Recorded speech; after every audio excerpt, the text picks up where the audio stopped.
Hi friends, it's Michael again. In my last video, which was my first one post-election, I was sort of speaking specifically to Democrats about what we can do to try to bridge the gap a little bit between Democrats and Republicans, which I think is, again, absolutely a conversation worth exploring because I think we have to, because we share the country. We're roommates. In this video, I want to speak more directly to Republicans. I wore my red shirt in your honor. Look, friends, it's a weird time right now, you know, and one of the things that is clearer than ever post-election is the vast difference in our news feeds and the vast competition between just completely contradictory stories that are out there for us. I'm not here to convince you what's true, because that doesn't work. That's not, frankly, I don't think there's any way that you'll watch this video and go, hey, that guy convinced me. That's not the point. I want us all to appreciate, though, that right now, I mean, I've never seen such a big conflict of stories where a lot of people say the election is over. It's been called by all these networks and everything, and then there's a whole group of people who are like, no, the election's not over. It's not over. It's not over. I read an article about a postal worker who was told to backdate ballots when they arrived, and that's not cool, not okay. And then I heard that he recanted and said that he was paid off by the Republican Party to make that claim. Also not cool. Which story is true? You know, honestly, we don't know. We just know what we choose to believe. And that's the thing, you know, I think a lot of us have started to act like we're pundits, we're experts, we're authorities, and most of us are not. You know, we post with great indignance the latest article that we found that supports our point. And here's the thing.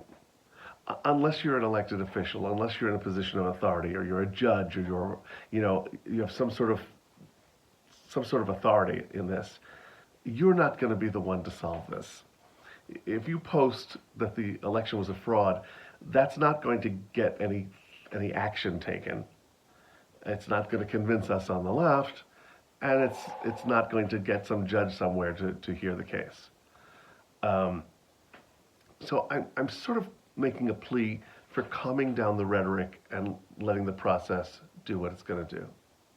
Because here's the thing, if there's a lawsuit to be brought, your guy's going to bring it. You know, Trump loves to sue. If there is proof of fraud, he and his folks will find it and bring it to the attention of the courts, and whether or not the media is willing to cover it, which I know is an issue for you folks, there are ways of pursuing those things amongst those who are in positions of authority and have access to information. Right now, it doesn't pay for us to be arguing back and forth about the legitimacy of the election. It just doesn't. I'm not going to convince you. You're not going to convince me. We're just upsetting ourselves, really.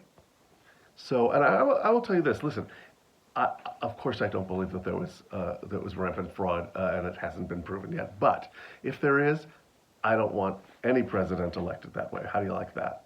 I don't want any president elected in a fraudulent manner, because then that becomes the norm, and that's setting a precedent for the future that people that I don't agree with could employ. So I think it's bad all around. I don't believe that's the case, but it's certainly there has been manipulation of votes in the past. It wouldn't be the first time. So maybe we could calm down a little, calm the conversation down, and again, we've gotten into this weird addiction where we want to win the conversation on Twitter. We want to win the conversation on Facebook. And what does it matter? What does it matter if you can't convince me that there's fraud? It doesn't matter. I've got no influence over whether it's investigated. None. So let's trust the process a little bit. At least a little bit. You know? And I say this gently and with love. Consider the fact that, you know, uh, sources like Breitbart, they're known to be slanted in your direction, and it's just something to consider. Uh, they would be more likely to latch on to any theory that suggests that the election is illegitimate.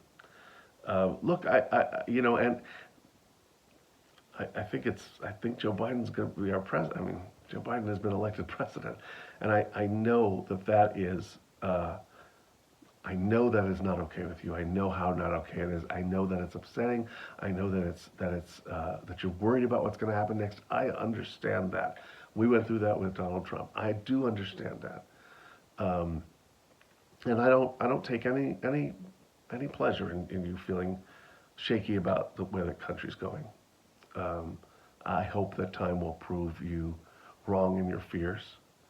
Um, but again, this is how our country works. We can have that conversation for another day. Um, yeah, I think that's all I wanted to say is maybe I can convince you to.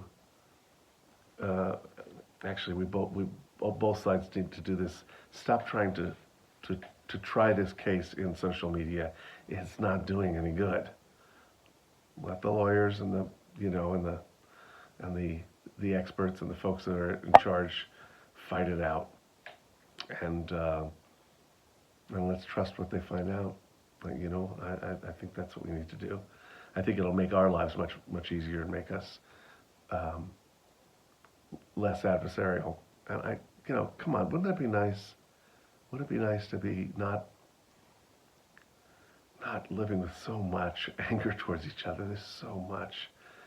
It's really time, man. It's really time for us to become one country again. I want to say one other thing while I'm thinking of it. I'm a person who has always celebrated and appreciated the fact that we have two major parties in this country. Uh, I know I'm very bleeding heart, and I want to take care of everybody, and I worry about everybody, and and maybe that needs some balance, and I, I really feel, and it's not my place to say it because I'm on the left, but I really feel optimistic about the future of the Republican Party post-Trump. Again, please take it with a grain of salt. It's just my opinion. But I think there's an opportunity here to get back to your core values, your fundamental values and beliefs that you guys always talk about personal responsibility and smaller government and stuff that I don't even know about that you know about. Um, and I hope that your next presidential candidate will be closer to what you believe in. That's my hope, because I really think it'd be great if we could get back to an, a respectful adversarial relationship where we're batting forth the ideas and arguing over what's best for the country. Um, that's all I had to say. Thanks for listening. Thanks for joining me. Comments are welcome.